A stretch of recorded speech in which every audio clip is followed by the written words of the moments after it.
Assalamualaikum. Saya Mushidah Hanani binti Muhammad Hisham dari SK Wakaman Pelam, Kuala Terengganu ingin menyampaikan sebuah cerita yang bertajuk Tak Apa Menangis, Mina dan Mila. Jom kawan-kawan dengar cerita saya. Hari ini keputusan peperiksaan Mina dan Mila akan diumumkan. Mila tidak sabar, lalu terus membuka komputer, tablet untuk melihat keputusannya. Mila yakin keputusannya akan cemerlang seperti biasa. Mila ialah pelajar terbaik di sekolah. Namun, apabila keputusannya keluar, tak mungkin! Jerit Mila. Mila terkejut dan pusat peperiksaan itu.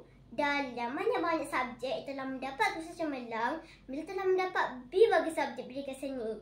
Hal ini tidak pernah berlaku. Dapat B? Tanya kembali Mina. Mina juga terkejut dengan pusat peperiksaan itu. Mila rasa cikgu tersalah isi markah. Mila cuba untuk menenangkan hatinya.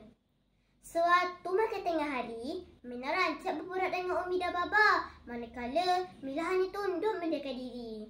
Mila berdiam diri kerana masih kecewa dan pusat peperiksaannya. Bukan Mila tidak bersyukur, namun keputusan B telah diterima itu mengejutkan dirinya. Sedangkan dia telah berusaha sehabis baik. Mila menakar masa bermain ke huruf bersama adiknya Amar. Namun begitu, Amar asyik mengesebut huruf B pada waktu ini. Betul-betul menimbulkan kemarahan. Sabar Mila, ucap Mina yang cuba untuk menenangkan Mila. Mina faham bahawa kembaran itu sudah berusaha untuk melupakan rasa kecewa terhadap pusat peperiksaaannya. Mila berjalan masuk ke biliknya. Tiba-tiba dia ternampak kursus subjek pendidikan seni Mina yang cemerlang. Cemerlang, Mila berasa tidak puas hati. Sabar Mila, fikir positif. Mina cuba untuk menenangkan kembarnya. Mudahlah Mina cakap Mina dapat kursus cemerlang. Mila sudah tidak dapat mengawal kemarahannya.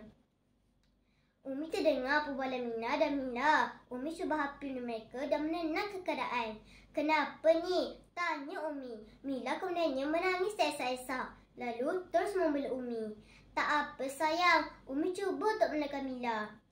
Apa yang kita mahu itu boleh jadi tidak baik. Kadang-kadang apa yang kita tidak mahu itulah yang terbaik untuk kita. Kata Umi. Semua ini ujian dari Allah untuk melihat sejauh mana kita mampu bersabar. Tak salah untuk kita sedih dan menangis. Rasulullah pun pernah sedih.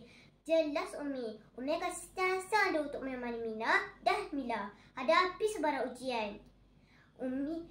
Mila belajar untuk reda dengan Tuhan. Dia meminta maaf kepada Mina kerana telah memarahinya. Mereka juga akan berjanji akan saling membantu dalam belajar dan surprise ini. Sekian, terima kasih.